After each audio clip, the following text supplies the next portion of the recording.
everyone, welcome to RetailME TV Plus. Today we are joined with Manish Sabnis, the CEO of Grandiose Supermarket. Grandiose is building a different format of supermarket, growing every day as we speak. So we had to chat and it's only getting exciting. So Manish, to start with, let's talk about the new era of Grandiose. How is it growing? What's in store? And what can the customer expect? So Grandiose is unlike any other supermarket. We believe it is the best supermarket in the world. That's our stated positioning. There's a small ad film which will be seen by everyone very shortly. So what's different about Grandiose? So unlike any other supermarket where you have just shelves and your products, here we have much more. So you can order a pizza or you can walk in and have a pizza. And the best pizzas, we believe, come from Puglia, Italy. So you get artisanal pizzas cooked right before your eyes. You can get shawarmas, you can get burgers. You can have the best cheeses in the world, which are curated by our experts. So we believe that these cheeses you will not find in a regular supermarket. We also have flowers branded as Grandiose. You can have the best coffee, the best freshly baked bakery products. So all in all, when you compare and combine all this, it is an experience like no other. There's a lot for the children also. We have in some of our stores play areas.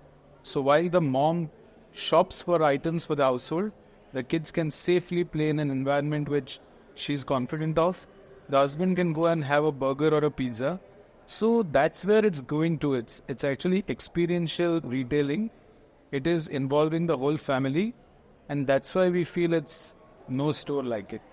Amazing. So basically, it's like a family spot. So we are saying these days that after COVID, everything has become very social. Like retail is more social. It brings together people. But what I'm curious to know is that you are growing and it's 45 plus stores in the UAE. At 43 right now. Okay, amazing.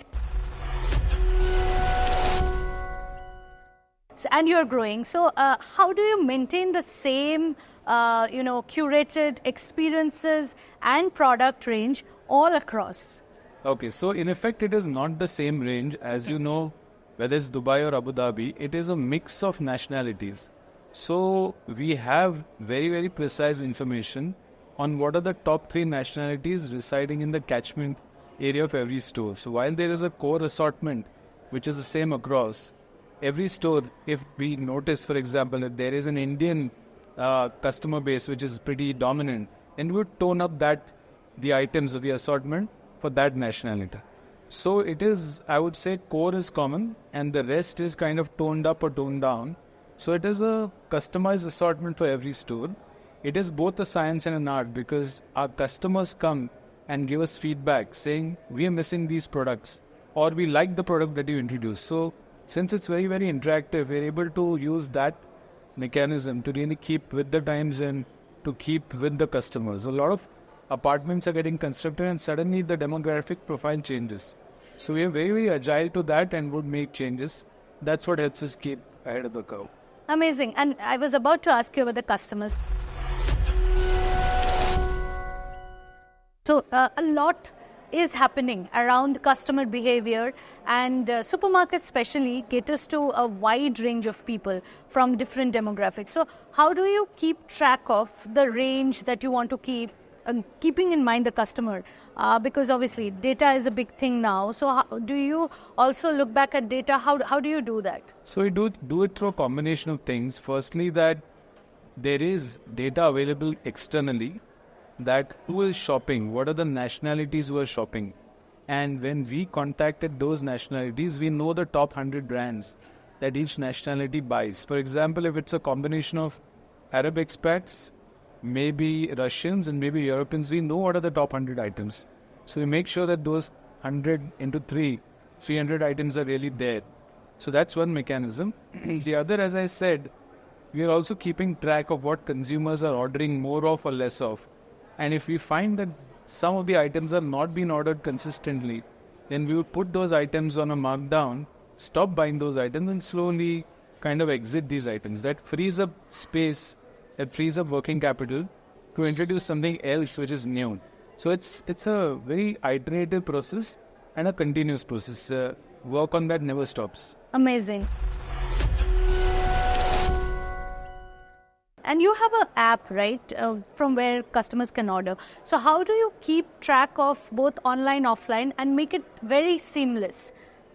So right now what we're doing is all our picking is from the stores. So suppose you stay in a sports city, there are stores of ours in sports city and there is an app also. So what the customer will see is the assortment which is lying in that store where he or she has signed up for. So as customer staying in sports city, orders from sports city on the app. So that's how we kind of, keep it seamless. The other way we keep it seamless is the assortment in the store is the same as the assortment in the app. So if you're staying in some other locality, that assortment will be for that store. The prices are currently the same. So we are not really charging the customer anything for delivery. We are giving her the convenience at no extra cost. The same pricing and the same assortment actually helps it keep it very, very seamless. Amazing. But at the same time, this whole idea of tech proliferating into the idea of supermarkets and, disrupting the whole ecosystem, how much are you dependent on tech on the back end? So when you say tech, it's a very broad word. So tech, as I mentioned earlier in the discussion also, is about monitoring the traffic offline and the traffic online. So we start first with traffic. So we actually have cameras in our stores. Most retailers only measure how many invoices they're making. We measure what traffic is coming in. And we can actually give you a split of how many kids, percentage-wise, how many women and how many men are coming in. We have that recognition software. So tech starts with that. On the online, of course, we know which are the items which are most commonly bought. So you can say order again. So it's like a widget. So that is there on the app. The second thing which is there is what is selling in the catchment, but you may not be buying. So there's some suggestive selling which happens. So that's tech offline, tech online. Then of course there is analysis of what's happening, and on the app, how many are browsing, how many are adding to cart, how many are abandoning cart. So we know that there's something wrong in the process. It's either the price or it's maybe the experience was not good. So we act on all of this. And on top of that, there is another tech that we do, which is customer service, to help customer service. We have CCTV cameras, and why are CCTV cameras used by most retailers? They are used to make sure that, there is no theft happening. But what we believe is this can be a very powerful tool to catch people, our own people, doing things right. Most organizations catch people doing things wrong. We want to catch people doing things right.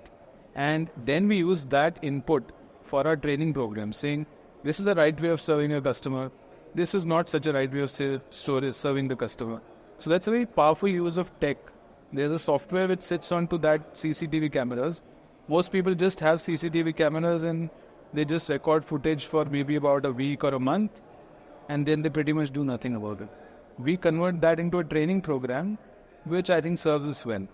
So at the same time, tech also means that you're investing a lot of money and then you're getting an ROI. So how much are you calculating it on the back end, or are you guys fluid and aggressive about the approach? See, right now we feel that ours is an experiential format. We are not into either luxury retail, we are not into economy retail. Internally we talk of ourselves, in the hierarchy of cars. We are not a Rolls-Royce, but we are the Lexus, which means that it is affordable luxury. And when we do that, we know that our customers demand or expect a certain kind of experience, a certain quality of experience. So if we have to make investments to ensure that that experience happens and helps us serve them better, then we are okay with it. Amazing. So what next? What are the plans for the new stores and anything that you are bringing which is a disruption and which people should keep an eye on? So if you have seen our supermarkets, we have Grandiose supermarkets, and then we have a lot of brands within that. For example, we have something called Grandiose, which is our flour range. We have Burger Bliss, which is for burgers. We have Grandiosa, which is for pizzas. We have an excellent butchery, which we will also then get in. We have a bakery. We have Prime Bakery. So we will take these brands out of Grandiose supermarkets. In fact, we already have 2 bakeries which are running and they're doing really well. So these would be standalone versus a Grandiose supermarket, which is a large format.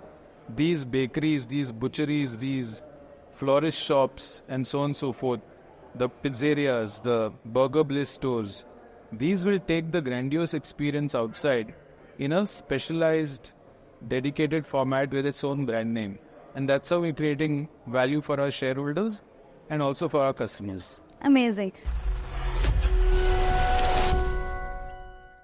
Lastly, Manish, given your experience as a leader who has worked in the global scale and worked with many supermarkets, you are a pro in this industry. What are the top 3 trends that you see will evolve in the coming months in the run-up to 2025 for this segment?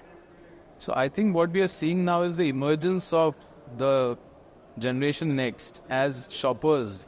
They are now taking up jobs. Some of them are getting married. Some of them are staying by themselves. So they are starting to shop for groceries. And the way they shop for groceries and what they look for is very, very different from what the consumers who are in their mid-30s or mid-40s are doing. So while the mid-30s and mid-40s would look at, is my shopping basket getting full? Is my shopping list getting fulfilled? Are the prices okay? Are there good promotions? So they would be more focused on that.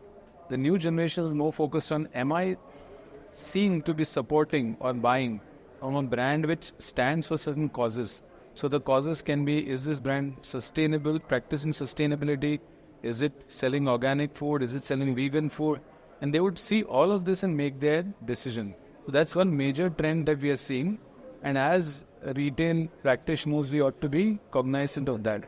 The second thing, of course, is as more and more husband and wife working couples are seen, time is going to be at a premium.